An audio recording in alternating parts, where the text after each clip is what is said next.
국회 정책토론회 지역 대개조 예비 타당성 조사 무엇이 문제인가? 오늘 사회를 맡은 울산 MBC 아나운서 김연경입니다. 반갑습니다. 국회 행정안전위원회 이책위원장과 한국언론진흥재단 그리고 울산 MBC 주최 지역 대개조 예비 타당성 조사 무엇이 문제인가? 국회 정책토론회를 시작할 텐데요. 이채희 국회 행정안전위원장님 무대 위로 모시겠습니다. 여러분 박수 부탁드립니다. 저는 사실 이 예비 타당성 조사에 굉장히 저는 분노를 가지고 있습니다. 그것은 뭐냐면은 지금 지역과 중앙이 말할 수 없는 이런 편차 속에서도 예비 타당성이라고 하는 이 고개를 넘기 위해서는 거의 절망에 가까운 이런 벽을 제가 느끼고 있습니다.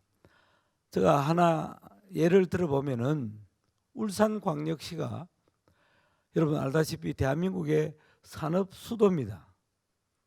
어떻게 보면 오늘의 대한민국의 산업화를 이룬 중심 도시가 울산광역시라 해도 과언이 아닙니다. 그래서 저는 10년 전부터 울산에 우리 후대에도 길이 남을 산업기술박물관을 하나 지어야 되겠다 해서 제가 지금 삼선 국회의원을 하고 있습니다만 초선 때부터 이걸 추진했어요. 추진해서 예산까지 다 확보했는데도 불구하고 선 예산 편성 후 예비 타당성 조사 조금 편법을 동원했습니다만 그래도 아직까지 예비 타당성 고개를 넘지 못해서 한 발짝도 못 나가고 있는 것이 이 오늘의 현실입니다. 다시 말해서 예비 타당성이라고 하는 이 조항이 그야말로 중앙과 지방이 똑같은 균형적 차원에서 예탈을 한다면은 성복이 되는데 지금 대한민국은 여러분 알다시피 지방 소멸 또 중앙과 지방이 너무너무 차이 나는 가운데 예타의 결정 요인인 인구라든지 교통 문제라든지 또 접근성의 문제라든지 또 뭐 발전 가능성이라든지 이런 걸 종합적으로 판단하면은 아예 안 되는 거예요. 이런 제도적인 모순을 안고 우리는 지금까지도 계속 지역 발전을 외치고 지역 균형 발전을 외치고 있습니다. 대한민국 대개조에 제일 앞서서 개조해야 할 부분이 예비 타당성 이 문제라 저는 그렇게 생각합니다. 이제부터 본격적인 토론회를 시작하겠습니다.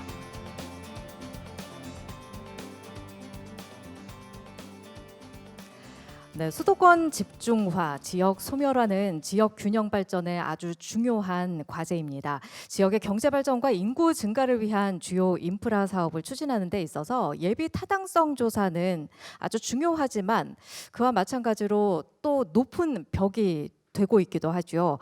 수도권 집중화와 지역 소멸화 현실 속에서 정부 예비 타당성 조사의 문제점과 개선 방안을 찾기 위해서 각 분야 전문가들을 오늘 모시고 국내외 사례를 분석하고 수도권과 지역의 상생 발전 방안을 모색해 보고자 마련했습니다. 국회 정책토론회고요. 지역 대개조 예비 타당성 조사 무엇이 문제인가? 자, 먼저 전북연구원 산업경제연구부 김시백 부장님 인사 말씀 간단하게 해주시고요. 발제문 정부의 예비 타당성 조사 현황과 방향 발표해 주시겠습니다. 예, 안녕하십니까. 전북연구원의 김시백 연구원이라고 합니다. 오늘 이 자리에서는 제가 물론 그 큰 주제명이 예비 타당성 조사 무엇이 문제인가. 일단 저는 문제라기보다는 일단 여러 가지 국가 균형 발전 차원에서 어떤 방식으로 예비 타당성 조사를 운영을 해야 되는지 객관적인 입장에서 일단은 의견을 제안하도록 하겠습니다. 네, 제 개인적으로는 예비 타당성 조사를에 대해서는 취지에 대해서 찬성하고 있고 다만 좀 분석 방식이다. 앞으로 인구 소멸이나 지역 불균형 그다음에 수도권의 집중화가 점점 가속화될수록 현재의 그런 예비타당성 조사 가지고는 분명히 그런 이게 지역 불균형 문제를 해소하지 못할 거라고 판단됩니다. 그런 측면에서 이제 SOC 사업들만 이제 따로 떼서 이렇게 했을 경우는 그 비수도권 같은 게 사업도 그 전체 통과율이 낮은 이유, 특히 SOC 사업 같은 경우가 그런 경우가 많은데, 사실 제가 그 예비타당성 조사 보고서들을 쭉 봤을 때 그 상당히 0점, 그 비수도권 같은 거 0.2, 0.1 그런 건 거의 경제성이 없고, 사업을 어떻게 보면 그 경제성 분석만 봤을 때는, 지표만 봤을 때는 사실은 이거는 사업을 해서는 안 되는 사업일 경우, 근데 그런 경우가 많이 제한이 됐기 때문에 이런 경우는 어떻게 다른 정책성이라든가 그 지역 균형 발전 그런 다른 평가 지표로 이렇게 만회하지 못하기 때문에 결국 탈락한 경우라고 볼 수도 있고요. 다만 그런 부분에서 이 부분에 이제 경제성 분석, 그런 이유가 있다. 경제성 분석에서 수도권으로 집중화됐을 때 발생하는 불편익, 그런 것들이 일단 비용 아니면은 부의 편익으로 일단 반영을 해야 되지만은, 그런 부분은 이제 현재 수도권이 물론 우리 입장에서는 수도권이 과도하게 밀집해 있다라고 일단 판단하고 있지만, 이게 학술적으로 현재 수도권이 과연 과밀 포화 상태인가, 그 부분은 일단 좀 더 검증이 필요할 부분이고, 현재 이제 좀 더 이쪽으로 인구가 더 몰릴수록 부의 편익이 발생할 것인가, 이 부분도 좀 더 이제 분석을 해서 그게 이제 연구지 KDI나 그런 학술 연구 단계에서 이게 반영이 돼서 지침으로도 반영될 수 있길 기대하겠습니다. 감사합니다. 네, 감사합니다. 전북연구원 산업경제연구부 김시백 부장의 발제 들으셨습니다. 우선은 무분별한 예산 사용을 막기 위해서라도 예비 타당성 조사는 반드시 필요하다. 하지만 앞으로 개선해 나가야 할 것들은 많다. 아주 구체적인 부분들을 짚어주셨는데요. 자, 먼저 본격적인 토론을 시작하기 전에 오늘 참여하신 분들 여러분께 소개하겠습니다. 먼저 서울대 농경제사회학부 김의준 교수님 자리하셨습니다. 네, 반갑습니다. 다음으로는 서울시립대 국제도시과학대학원 박현 교수님 자리하셨습니다. 네, 대한민국 시도지사협의회 박찬우 분권정책국장님도 자리하셨습니다. 기획재정부 유형선 타당성 심사과장님 자리하셨습니다. 네, 울산 MBC 유희정 기자님 자리하셨습니다. 네, 오늘 5분 모두 좋은 말씀 기대하겠습니다. 본격적으로 토론을 이제 시작을 해볼 텐데요. 앞서 전북연구원 산업경제연구부 김시백 부장의 정부의 예비 타당성 조사 현황과 방향에 대한 발제를 들으셨고요. 이제 토론자는 여기에 대해서 5분 동안 각각 발표를 하시고 3분 정도는 어느 정도 궁금하시거나 의견을 말씀하시는 방향으로 진행을 하겠습니다. 저희가 미리 공지해드린 시간은 꼭 지켜주시길 당부드립니다. 앞서 발제 시간에 굉장히 메모도 많이 하면서 들으시더라고요. 먼저 서울대 농경제사회학부 김의준 교수님께 말씀 들어보겠습니다. 네, 고맙습니다. 김의준입니다. 국회 예산정책처의 학술지에 발표한 우리 정동호 우리 국토연구원 박사님의 논문을 살펴보면은 실제로 이 사전 가중치가 10%포인트 증가하더라도 실제로 적용되는 가중치 값은 10%에 전혀 못 미치고 대략 한 4%에서 5% 정도 늘어난다고 합니다. 또 일부 연구에서 보면 5%포인트 늘리면은 불과 사전 가중치는 1.5% 정도 늘어나기 때문에 실질적으로 이 사전 가중치의 이 효용성은 사실은 범위를 10%포인트 줬기 때문에 나름대로 조정할 수 있는 그런 여지를 줬다는 점에서 굉장히 장점도 있지만은 때로는 그 범위가 너무 지나치게 크게 된다면은 이게 또 작동하는데 좀 불편한 면 좀 있기 때문에 어쨌든 이 가중치 문제에 있어서는 조금 우리가 생각하는 만큼 그 효과가 크지 않을 수 있다는 생각이 좀 들었습니다. 두 번째는 이 지역 균형 발전 분석 지표에 대해서 좀 말씀드리겠습니다. 이미 자료에서 나온 것처럼 지역 균형 발전 분석 지표는 크게 두 가지로 해서 우리 김 박사님 말씀하신 것처럼 36개의 이 공식적인 자료를 통해서 산정하는 우리 지역 낙후도 지표가 있고요. 또 지역 경제 파급 효과 지표가 있겠습니다. 그래서 지역 낙후도 지표는 이미 뭐 균형이나 이런 공식적인 기관을 통해서 발표된 지표다 보니까 정태적인 지표라 볼 수 있겠습니다. 그러니까 사업에 따라서 이게 바뀌는 건 아니겠고요. 뭐 당초 그런 의도도 아니겠죠. 해당되는 사업이 지역에 어떤 정도의 발전 정도가 있었냐 그걸 따져보기 때문에 아마 그럴리라 생각합니다. 반면에 이 지역 경제 파급 효과 요 지표는 해당되는 사업이 과연 얼마나 이 사업비가 크고 또 영향력이 있냐에 따라 굉장히 좌우가 됩니다. 근데 한 가지 단점은 이 지역 경제 파급 효과라는 것 자체는 사업비가 크면 클수록 효과가 크게 날 수밖에 없는 그런 구조다 보니까 실제로 저희가 생각했던 효율성이라는 데서는 좀 멀어지고 일반 효과성에 이제 있습니다. 아마 이 향후에 이 지역이 낙후된 지역이나 이런 경우에 있어서는 이와 같은 운영 효과 또는 지역 개발 효과를 적극적 고려할 필요가 있을 것 같고요. 마지막으로 지역 소멸을 한번 말씀해 주셨습니다. 근데 지역 소멸이라는 것은 사실은 지역 불균형, 국토 불균형만큼 엄청난 이 과제다 보니까 어쩌면은 이 우리가 생각하는 예타 사업이 미치는 영향은 굉장히 제한적일 수밖에 없을 것 같고요. 또한 이 지역 지방 소멸이라는 이 문제는 수도권과 비수도권의 문제일 수도 있겠지만은 때로는 우리 지역과 주변 지역과의 문제일 수도 있겠습니다. 가령 뭐 우리 KTX 역사가 입지됐을 경우에 혁신도시와 구도심과의 관계가 사뭇 달라지는 것처럼 그런 것을 생각할 때 어쨌든 예비 타당성 사업 선정에 있어서는 지역 개발 효과뿐만 아니라 주변 지역과 연계성을 고려해서 조금 더 개선할 수 있는 여지가 있지 않을까 생각합니다. 예, 이상으로 마치겠습니다. 고맙습니다.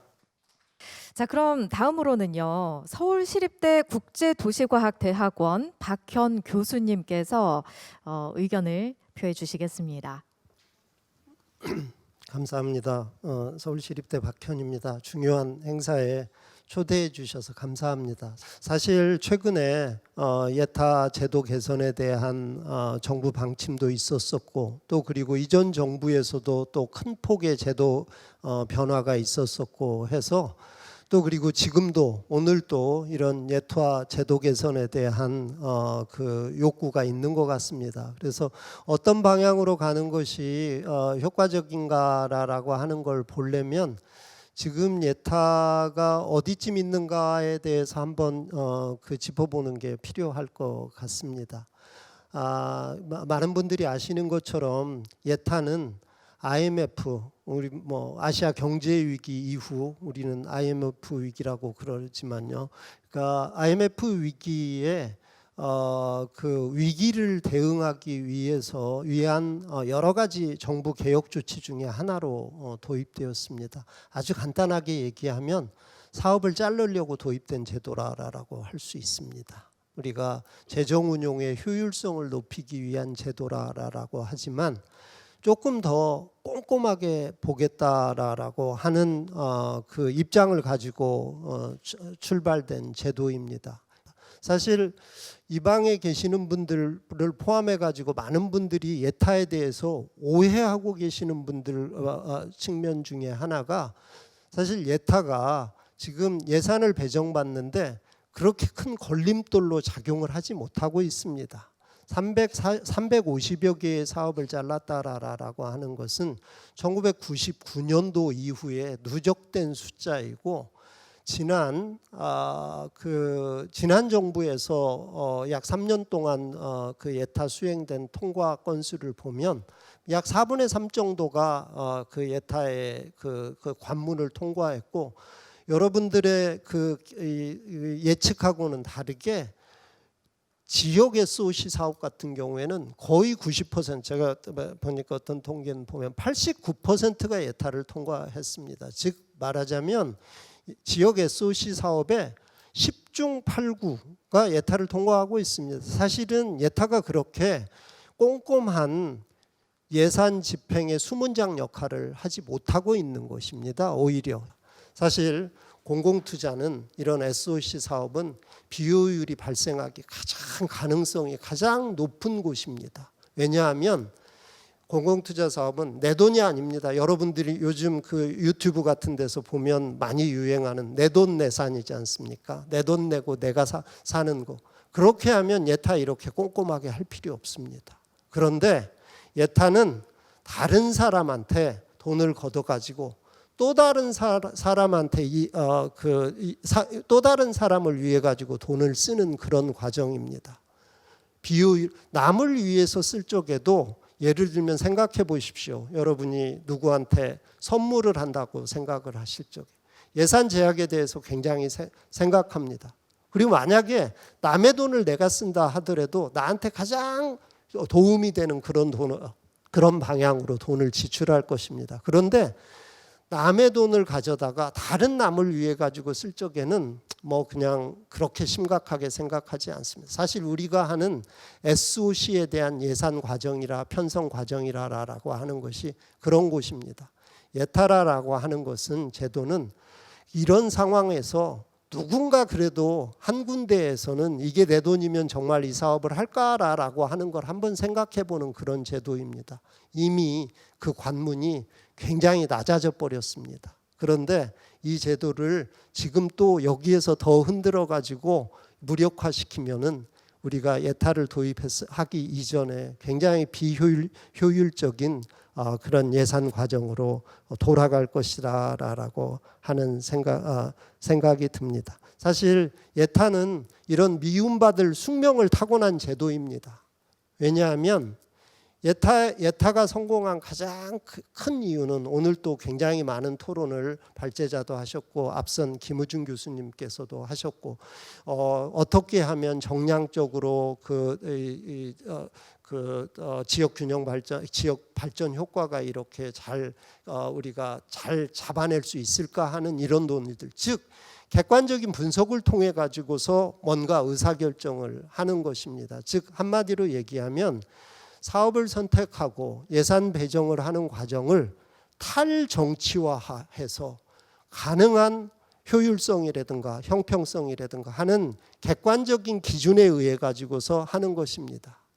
그러나 다른 한편으로 보면 예산 과정이라고 하는 것은 어쩔 수 없이 정치적인 결정이 포함될 수밖에 없습니다. 그래서 예타는 예타가 추구하려고 하는 객관성, 투명성, 일관성 이런 가치들이 정치적인 판단하고 충돌할 수밖에 없는 숙명을 타고났습니다. 즉 미움받을 숙명을 타고난 거죠. 그래서 예타는 성공할수록 점점 더 적이 많아지는 제도입니다. 그래서 그럼에도 불구하고 이 예타가 존재할 수 있는 그런 정당성이라고 할까 하는 것은 누군가 어딘가에서 한국 전체에서 누군가는 이걸 꼼꼼하게 보는 그런 기능이 어딘가에는 필요하지 않을까라고 하는 우리 동네 사업을 꼼꼼히 들여다보는 건 싫지만 전체적으로는 누가 그런 골키퍼가 게이트키퍼라고 그럽니다. 그런 수문장이 있어야 되지 않을까라고 하는 그런 정당성이 있지 않을까 생각이 됩니다. 네. 박현 교수님의 말씀 잘 들었습니다. 한마디로 말씀드리면 세금이다. 허투루 쓸 생각하지 말아라. 이런 말씀이신 것 같은데요. 의견 들으시고 다른 의견 있으시거나 또 추가하실 반론 있으신 분들 말씀해 주시면 되겠습니다. 네, 유희정 기자.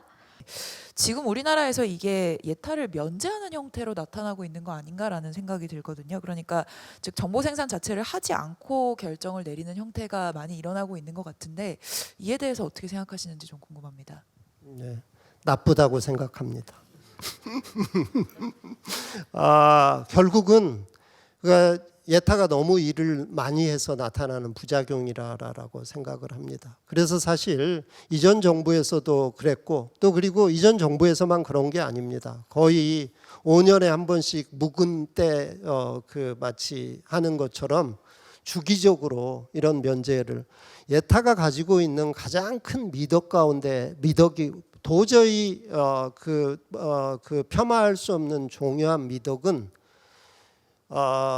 informed decision입니다. 정보에 의한 의사결정입니다. 이것은 얼마나 비효율적인 사업인지를 모르고 결정을 할 수도 있습니다. 그렇지만 우리가 이 정도는 즉 예를 들면 지역균형 발전 같은 것이 이렇습니다. 우리가 비효율적인 사업이지만 우리가 경제가 이 정도는 됐으니까 이 정도 비효율은 우리 사회가 감당할 수 있다라고 하면서 이 사업은 합시다라고 하는 것이 그 건강하고 또 발전된 의사결정 방향인 것이지 이 사업은 도저히 경제성이 안 나올 것 같으니까 그냥 묻어보고 무조건 갑시다라고 하는 것은 매우 바람직스럽지 못한 것입니다. 네, 말씀 감사합니다. 이번에는요, 대한민국 시도지사 협의회 박찬우 분권 정책국장님의 말씀을 들어보겠습니다. 예, 시도지사 협의회 박찬욱 국장입니다. 저희 시도지사 협의회는 아시다시피 17개 광역 지자체가 모인 협의회입니다. 그런데 오늘 그 예타제도 관련해서는 아마 제가 비수도권 지역의 지자체들을 아마 대변해서 말씀을 좀 많이 드려야 될 것 같습니다. 저희들도 예타제도 자체는 굉장히 좋은 제도지만 이걸 조금 더 지금 나오고 있는 부작용들을 조금 더 완화하는 방향으로 제도를 좀 개선했으면 좋겠다. 이런 측면에서 저희가 이제 제도 개선을 계속적으로 요구를 하고, 그래서 아마 정부에서도 이번에 9월 13일 날 아마 제도 개선 방향을 발표를 했습니다. 그래서 거기 책자에 보면 33페이지에 제가 간단하게 정리를 했는데요.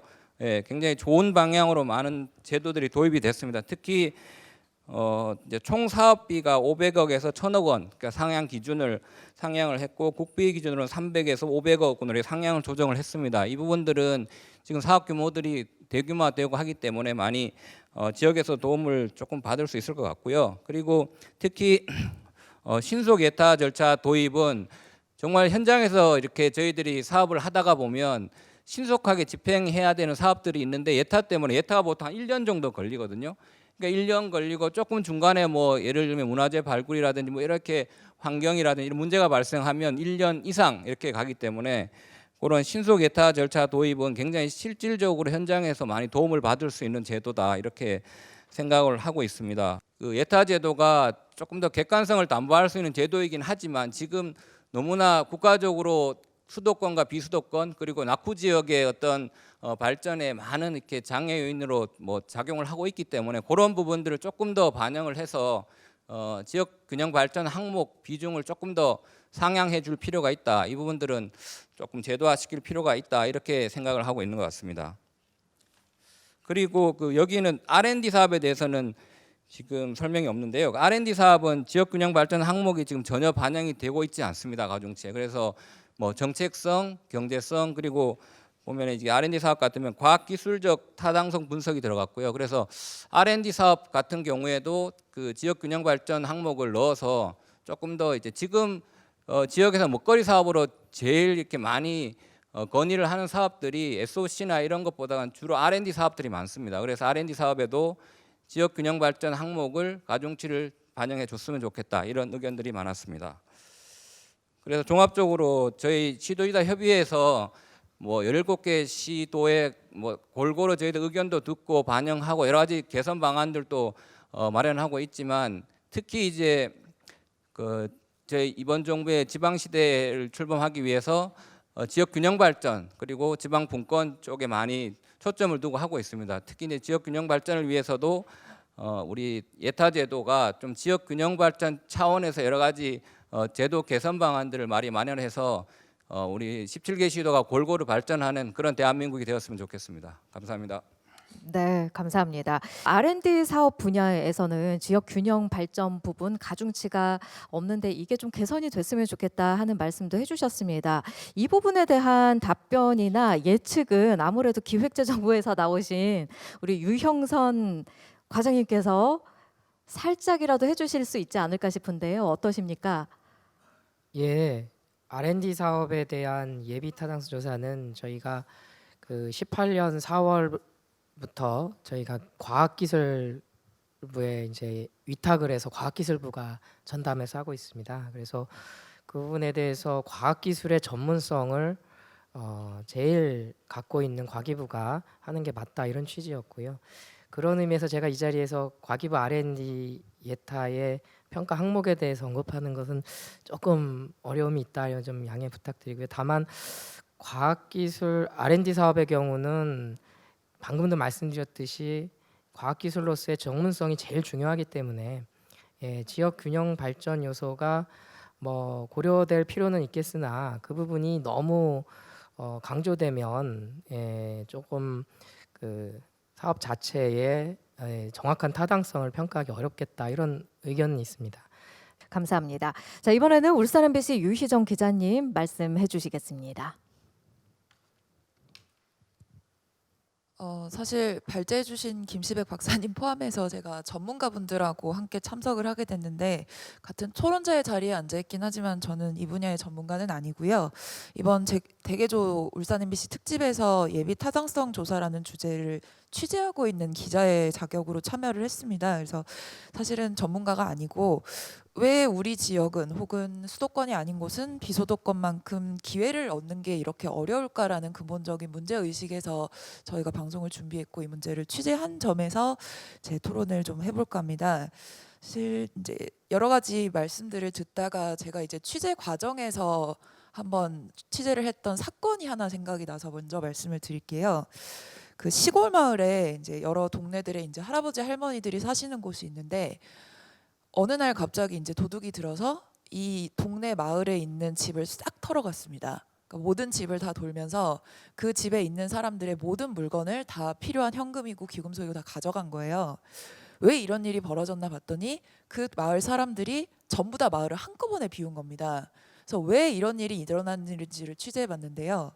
이 시골 마을에 기반 시설이 없어요. 병원도 없고 뭐 이발소 갈 데도 없고 목욕탕도 없습니다. 그러니까 비수도권에 사시는 특히 이제 시골에 사시는 할아버지 할머니들이 버스나 이런 걸 빌려요. 그래서 일주일에 한 번 정해서 병원을 가고 목욕탕도 같이 가고 이발소도 가고 이럽니다. 그러니까 도둑이 마을 사람들이 한 번에 자리를 비우는 날을 알고 한꺼번에 물건을 훔치는 일이 있었던 거예요. 그러니까 2022년인데도 아직까지도 비수도권 지역에서 이런 일이 일어납니다. 그러니까 뭐 도로망조차 안 갖춰진 경우도 있고요. 뭐 대단한 서울의 종합병원을 가지 않더라도 뭐 지역 주변에 조금만 큰 병원을 가는데도 하루를 다 써야 되는 경우도 있습니다. 아직도 상수도가 안 들어와서 가뭄 때 물이 끊기는 경우도 있고요. 같은 대한민국에 사는 국민인데 왜 누군가는 이런 일을 그냥 일상으로 받아들이고 있어야 되는 건지를 조금 생각해 봐야 될 것 같아요. 그래서 내가 태어나고 자란 곳이 서울이 거창한 서울이 아니라 단순히 낙후된 지역이거나 소위 말하는 시골이라는 이유 때문에 혹은 그런 곳에 국가가 돈을 투자하는 것은 재정의 낭비다, 효율성이 없다, 뭐 이런 이유로 꼭 필요한 기반 시설조차 들어가지 않는 곳이 여전히 많은데 이거를 누리지 못한다는 것은 우리가 균형 발전이나 저희가 제목으로 달고 있는 지역 대개조 같은 거창한 문구를 내세우기 전에 인간다운 삶을 국민으로서 누리기 위한 최소한의 권리조차 지켜지지 않는 불평등의 문제로 접근해야 되는 거 아닌가라는 생각을 취재하면서 했었습니다. 이거는 마지막으로 제가 취재하는 입장에서 여러분들께 여쭤보고 싶었던 문제이기는 한데요. 분명히 예비타당성 조사가 예전에 비해서 경제성 부분에 어떤 영향력이 줄어들었고요. 그리고 지역 균형이라거나 정책적인 부분에서 여러 가지 개선을 많이 해준 게 맞습니다. 지금 제도는 여러 가지로 개선이 됐어요. 그런데 비수도권에 충분히 기회를 줬다고 하는데 왜 갈수록 수도권의 집중은 점점 더 심해지는 건지 모르겠습니다. 아마 정부는 할 만큼 해줬다고 할 거고요. 지역은 그런데도 모자란다고 할 것이고 또 어떤 전문가는 지금으로서는 이것이 최선이라고 하고 누군가는 모자란다고 할 텐데 어쨌거나 지금까지의 예비타당성 조사 방식으로 지역에 아무리 안배를 해준다고 늘렸는데도 불구하고 지금 수도권의 집중을 해소하지 못하고 있기 때문에 지금의 이 토론의 자리가 만들어졌다고 생각하거든요. 그러면 지역의 자생력을 키워줄 수 있는 다른 차원의 접근이 필요한 것인지 아니면 예비타당성 조사를 개선해야 하는 것인지 좀 가같이 좀 고민해보는 시간이 필요할 것 같습니다. 네. 많은 고민거리를 안겨주시는 말씀이셨습니다. 이와 관련한 의견을 말씀해 주십시오. 네, 저기 유 기자님 아주 이 정말 저널리스트로서 아주 정확하게 잘 지적을 해주신 것 같습니다. 그 이제 따뜻하고 마음 따뜻하고 또 그런 정감 있는 그런 그 시선이 필요하지요. 사실 예타는 기본적으로는 굉장히 냉정한 시선으로 사업을 보려고 합니다. 말씀하신 거 가운데 하나 그러면 그렇게 해줄 만큼 하는데도 왜 이 모양이냐라고 하는 것은 역으로 생각하면 예타를 통해 가지고서 특히 인프라스트럭처를 통해서 지방에 예산을 뿌린다라고 해가지고 별로 그렇게 나아지지 않을 가능성이 많다라고 생각합니다. 김우중 교수님께서도 잠깐 언급을 하셨습니다. 저는 그래서 지금 그 이제 이런 문제가 왜 중앙에 와가지고서 우리 지방에 정말 시골에 그런 데는 왜 돈을 안 내주고 이런 상황이 언제까지 2022년도서 한국에서 가능한 일이냐라고 그러는 것인데, 그러려면 지방에다 돈을 많이 내려주는 게 필요하다라고 생각을 합니다. 즉 중앙에서 남의 돈 가지고 또 다른 남을 도와주는 형태가 아니라 지방에 돈을 주고 내 돈 내산 할 수 있게 정말 그 마을 아저씨들 할아버지들을 위해 가지고서 그 인프라스트럭처를 강화하는 게 나은 건지 아닌지에 대한 그 판단을 가까이서 기능하는 정부들, 뭐 지자체가 되겠죠. 지자체에서 판단을 할 수 있도록 해야 된다라고 생각을 합니다. 이런 초대형적인 그 지역 문제를 이슈를 제기하기 위해서는 이런 그 미시적인 처방으로는 해결되지 않을 것이고, 결국은 뭐 주변의 환경과 지리적 여건을 좀 따져서 우리가 좀 처방할 필요가 있을 것 텐데, 가령 보면은 우리나라 사례 좀 말씀이 좀 어려워서요. 제가 중국 같은 경우에 있어서 통상만 1대1로 프로젝트를 진행합니다. 그럼 중국 사람들 왜 1대1로 프로젝트를 진행할까? 그 이면에는 중국에 있는 그 서부 지역이 낙후되었기 때문에 그 낙후된 지역을 하나 개선시키기 위해서 대외적인 개방을 통해 우선 부흥시키겠다, 이런 전략이 생긴단 말이에요. 그러니까 때로는 우리가 이같이 뭐 예타와 좀 벗어난 얘기지만은 우리 수도권 불균형 문제 자체가 때로는 우리 내부의 문제일 수도 있겠지만은 때로는 외부의 문제와도 연관돼서 우리가 고민해야지 아마 조금이라도 해결할 수 있는 대안이 아닌가 생각합니다. 예, 이상입니다. 네, 감사합니다. 자, 정말 많이 얘기를 들으시면서 생각할 게 더더욱 많아지지 않으셨을까 싶습니다. 기획재정부 유형선 타당성 심사 과장님, 마지막으로 말씀 부탁드립니다. 예, 방금 유 기자님 말씀 이제 하신 것 듣고 예타 제도 담당하는 이제 담당자 입장에서 좀 억울하다는 생각은 좀 들었습니다. 사실 뭐 예타가 물론 지역 좀 불균형을 초래한 거에 뭐 일부 몫을 담당했을 수는 있습니다만, 사실 지역 균형 발전이라는 게 너무나도 다양한 요인들과 변수들이 있기 때문에 그런 점들이 다 고려돼야 된다, 이렇게 보시고 부분으로 너무 전체를 설명이 되면 안 될 것 같다는 생각은 들었습니다. 그런 좀 취재 시에 좀 고려해 주셨으면 합니다. 저희가 지역 균형 발전 분석만 자꾸 얘기를 하는데, 저희 정책 항목의 평가 항목에 보면 정책성 분석이라는 게 있습니다. 그러니까 경제성 분석이 있고 지역 균형 발전 분석이 있고 정책성 분석이 있는데, 정책성 분석도 굉장히 중요하다. 지역 차원에서 굉장히 중요하다. 그래서 예를 들어서 그 정책성 분석의 세부 평가 항목 중에 보면 지역 생활 여건 영향이라는 게 있는데, 이 부분에 정점 범수를 많이 받으면 BC가 더 낮아도 더 될 수 있는 가능성이 높아지는 겁니다. 그래서 이런 정책성 분석에 이제 지자체들이 많이 신경을 못 쓰고 있는데, 그런 부분에 대한 좀 전략적인 접근이 필요하지 않는가, 이런 말씀드리고요. 저희가 좀 개편 방안에 이번에 좀 만들었는데, 요거에 대해서 좀 의견이 지역이나 뭐 이렇게 있으시면 언제든 저희한테 주시면, 저희 예타 제도라는 것은 늘 한번 개편하고 마는 게 아니지 않습니까? 그래서 지난 19년 4월에도 개편했고 요번에 9월에 개편했고 앞으로도 개편이 지속적으로 되면서 합리적으로 이제 계속 진화해 나가야 되는 부분이기 때문에 그런 계속 의견 전달해 주시면 저희가 정책 제도 운영하는데 적극 반영하도록 하겠다는 말씀드리겠습니다. 네, 오늘 말씀 정말 감사합니다. 긴 시간 동안 함께 하셨는데 오늘 토론이 어떠셨는지 모르겠습니다. 국민들이 낸 세금을 제대로 계획해서 잘 써야 한다.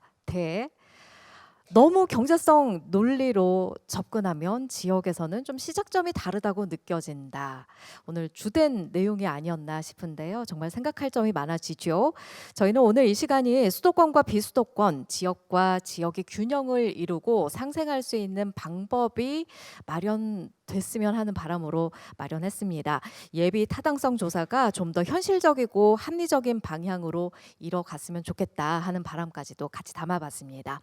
마지막으로 마지막으로 오늘 참석하신 분들의 마무리 발언을 들어볼 텐데요. 먼저 오늘 발제자로 수고하신 전북연구원 산업경제연구부 김시백 부장님 마무리 발언 부탁드립니다. 17개 시도 연구원들이 이렇게 협의체가 있어서 여기 예비 타당성 관련해서 대응 방안에 대해서도 한 3년 전인가 또 연구를 한번 했었고 그게 이렇게 계속 지속 제안을 하면서 이렇게 또 계속 이게 저희 때문에 된 건 아니지만 이렇게 계속 이런 식으로 학계나 아니면 연구계 이렇게 지역 연구원에서 계속 꾸준하게 이렇게 뭔가 대안이나 이런 걸 제안을 하면 그걸 다시 받아서 뭐 검토하고 그렇게 해서 계속 개선할 수 있는 그런 쪽 정반 합 그렇게 해서 좀 더 좋은 방향으로 나아가는 길 이렇게 저는 개인적으로 원하고 있고요. 지금 저 말고도 이제 다른 지금 연구 지역 연구원에서도 울산에서도 지역 울산 연구원 그 공공 투자나 센터나 그런 데서도 계속 이런 타당성에 대한 그 개선 방안 이렇게 계속 모든 연구원에서 다 하고 있기 때문에 비수도권이 나중에 이렇게 좀 이렇게 좋은 방향으로 이렇게 계속 나갔으면 좋겠습니다. 예. 네, 감사합니다. 다음은 김의준 교수님. 네, 개인적으로 예비 타당성 이 제도는 대단히 좋은 제도입니다. 어느 정도냐면은 제가 한 학기 강의를 하는데요. 강의한 그 반학기 동안에 예비 타당성 조사할 대상으로 학생들이랑 토론하고 강의를 합니다. 그 정도로 아주 정말 좋은 제도입니다. 특히 처음에 이 제도가 생겼을 때 저는 스스로 정부가 자기 발목을 잡을 수도 있겠구나 할 정도로 굉장히 객관적인 데이터를 공유하고 또 오랫동안 준비한 그 중립적인 방법을 통해서 어쨌든 객관적인 결과를 이제 드러내기 때문에 참 좋은 제도라고 생각하고 그럼에도 불구하고 때로는 스스로 또 제도를 운영하는 그 당국자나 또 연구진 입장에 봤을 때는 또 나름대로 그 방법에 대한 한계를 또 그어대는 경우도 좀 있는 것 같습니다. 근데 어쨌든 과거와는 달리 엄청난 그 데이터들이 생산되고 있기 때문에 이거를 조금은 아까 우리 과장님 말씀하신 것처럼 계속 진화한다고 말씀하셨지만은 어쨌든 약간 좀 개방적인 차원에서 조금 더 고민하면은 더 좋지 않을까 생각합니다. 고맙습니다. 네, 감사합니다. 다음은 박현 교수님 마무리 발언 듣겠습니다. 네. 예타는 정답을 찾는 그런 과정은 아니라고 생각을 합니다. 이것은 수학 문제를 푸는 것하고는 조금 다른 그런 과정이라고 생각을 합니다. 그래서 그 결과를 해석하고 또 적용을 하는 데 있어서도 수학에서 나누기 뺄셈 곱하기를 한 것하고는 다르게 해석될 여지는 있다고 생각을 합니다. 그래서 타당성 조사가 yes or no보다는 그 과정에서 컨센서스 빌딩을 해나가는 그런 절차로서의 가치가 굉장히 있다고 생각을 합니다. 이번에 예타 제도 개선 기재부에서 발표하신 내용 가운데서 별로 그 주목을 받지 못하고 있는 것들이 그 예타를 수행하는 과정에서 정보를 가능한 이 트랜스페런 그 투명하게 공개해가지고 그 예타 과정이 어떻게 되어가고 있는 것들을 그 지역 분들도 같이 그 볼 수 있고 또 의견도 낼 수 있고 또 그 최종적으로 예타 결과를 내기에 앞서서 지역들도 참여해가지고 의견을 낼 수 있는 그런 예비 타당성 조사 수행 체계를 개선한 것이 저는 또 굉장히 큰 개선이라고 생각을 합니다. 그래서 이런 예비 타당성 조사가 너무 스탑 오고 근본적으로는 타당성 조사라고 하는 것은 그렇습니다. 스탑을 할 건가를 결정하는 하기 위한 정보를 얻는 것입니다만 그런 과정에서 여러 가지 그 관계되어 있는 그 주체들이 의견도 개진하고 또 그리고 그 조금 더 수용할 수 있는 그 의사결정 체계를 만드는 것도 그 방법론 못지않게 중요하다라고 생각합니다. 예타는 숙명적으로 정말 그 미움받을 운명을 타고났습니다. 그래서 그럼에도 불구하고 꼭 필요한 누군가는 해야 될 제도이기 때문에 참석하신 분들이 그 지역의 입장에서만 보지 마시고 정말 국가 전체적으로 봐가지고 어떤 기능을 하고 있는가를 가지고서 제도 개선에 대해서 관심을 기울여 주시면은 이 제도가 더 순기능을 많이 발휘하면서 발전해 나갈 수 있을 거라고 생각합니다. 감사합니다. 네, 감사합니다.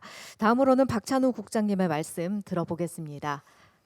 예, 현장에 답이 있다는 그런 말이 있습니다. 그래서 예타 제도가 정말 이론적으로는 굉장히 훌륭한 제도고 국가 재정의 효율성을 담보하기 위한 어떤 최적의 보루다 이렇게 생각을 하지만요. 정말 그 지방에 가서 그 예타 사업을 준비하고 기획하고 그리고 최종적으로 모든 분석을 하는 그런 어떤 지역자치단체나 지역의 어떤 현장에 가면 예타 제도가 어떻게 운영되고 어떤 문제가 있는지를 직접 답으로 얻을 수 있을 겁니다. 그래서 저희들이 뭐 이렇게 기본적으로 여러 가지 제도 개선을 하고 있지만 현장에 가서 지역에 가서 그런 문제들을 직접적으로 체험하고 그것을 제도에 반영하는 그런 노력이 필요하다고 생각합니다. 예. 네, 감사합니다. 다음은 유희정 기자님 마무리 말씀 부탁드립니다. 그동안에 그 예타에서 우리가 주로 봤던 사업들이 기반 시설을 조성하는 SOC랑 관련이 많았는데 SOC 사업을 지역에 더 많이 내려주는 거 그동안에 뭐 지역 균형 발전이나 이런 걸 고려해서 많이 내려주는 것만으로 지역이 발전이 안 되는 거는 어떻게 보면 당연한 일이라고 생각합니다. 왜냐하면 그건 그동안 지역에 해주지 않았던 어떤 기본 중에 기본 요건을 이제서야 마련해주는 어떻게 보면 너무 늦은 것이 아닌가에 가깝다는 생각이 들 때도 있거든요. 뭐 아까 좀 극단적인 사례를 언급했습니다만 수도를 틀면 물이 나오고 뭐 출퇴근길에 뭐 화물차랑 부딪힐 위험이 없다는 이유로 그 지역에 살 것을 선택하는 사람은 없습니다. 오히려 그 반대로 그게 되지 않을 때 그 지역을 떠날 이유는 확실하겠죠. 그러니까 지금의 지역 문제나 지역 소멸의 문제 혹은 이런 문제들은 그것조차 안 된 지역의 최소한의 기반을 조성하는데 그동안 너무 인색했던 것이 아닌가에 대한 저희들의 문제 의식이고요. 또 그걸 넘어서 그렇다면 그거를 이제 SOC가 그만큼 해줄 만큼 해줬는데도 지역에서 더 이상 어떤 자생적으로 성장할 기반을 만들지 못한다면 그 다음으로서 이제 예타가 무엇을 해줄 수 있을지 예를 들어서 앞에서 말씀하셨던 R&D 부분에 대한 거를 조금 더 지역에 적극적으로 배려를 해준다거나 선정 과정에서 이런 것들을 좀 해볼 필요가 있을 것 같습니다. 울산의 사례이긴 한데 울산이 대표적인 산업도시로 알려져 있어서 자동차라 조선 분야의 공장은 많이 있어요. 그렇지만 정작 그것의 첨단 기술을 연구하는 R&D 기관들은 대부분 수도권에 몰려 있습니다. 그러니까 결국은 지역에서 아무리 생산을 하더라도 이거는 자동화나 여러 가지 이유로 일자리는 줄어들 수밖에 없고 울산이 아무리 부자 도시로 알려져 있고 광역시라고 하지만 사실 내실을 들여다보면 그만큼 부자가 아닌 경우도 있거든요. 그러니까 이제 지역의 장기적인 발전이나 이런 점들을 고려해서 예타 제도의 운영이나 이런 부분에서 좀 개선을 해주셨으면 하는 것도 지역민을 한 사람으로서 바라는 부분입니다. 네, 감사합니다. 마지막입니다. 유형선 과장님 마무리 말씀 부탁드립니다. 예타 제도에 대해서 바라보는 시각이 참 다양한 것 같습니다. 그래서 많이 얘기가 나왔습니다만 이제 지자체에서는 아까 의원님도 말씀하셨지만 분노할 만한 제도, 없어져야 될 제도 이렇게 비춰지기도 하고 또 반면 반대편에서는 이제 일부 국민들도 그렇게 생각하기도 하고 또 특히 이제 박현박 교수님도 그렇게 좀 생각하실 것 같습니다만 예타가 너무 본래의 목적을 상실하고 재정의 문지기로서 좀 상실하고 좀 상실했다기보다는 좀 느슨해진 거 아니냐 이렇게 비판하는 오히려 반대편의 목소리도 있고 또 반면 또 외국에서는 또 한국의 예타 제도에 대해서 매우 독특하고 탁월한 제도다 이렇게 높이 평가하면서 뭐 선진 개도국에선 또 막 배우러 오고 또 이런 또 외국의 시각도 있고요. 그래서 참 다양한 시각이 있는데 저희 재정 당국으로서는 예타가 가장 그런 균형점에서 잘 자리 잡아서 자칫 잘못하면 모두에게 욕먹는 제도가 될 수 있지만 그보다는 모두에게 조금씩 이제 장점을 드러낼 수 있는 그런 제도로서 좀 계속 개선해 나가려고 그렇게 노력을 하도록 하겠습니다. 그 과정에서 특히 지자체 지역의 의견을 경청하겠다 이런 말씀을 약속을 드리고요. 아까 박현 박사님도 말씀 주셨지만 저희가 지난 제도 개편 방안에 포함된 내용 중에 그 상시 협의 조정 체계를 도입하겠다라는 게 있었습니다. 그래서 지금은 예타가 수행되는 조사 과정에 딱 2번의 공식적인 회의가 있는데 그때 와서 의견을 지자체나 뭐 부처에서 제시하는 기회 외에는 사실 별로 이렇게 소통이 없다라고 보셔도 됩니다. 워낙 공정하고 객관적이고 또 효율적으로 조사를 수행하려다 보니까 그렇게 됐는데 앞으로는 그 중간 과정에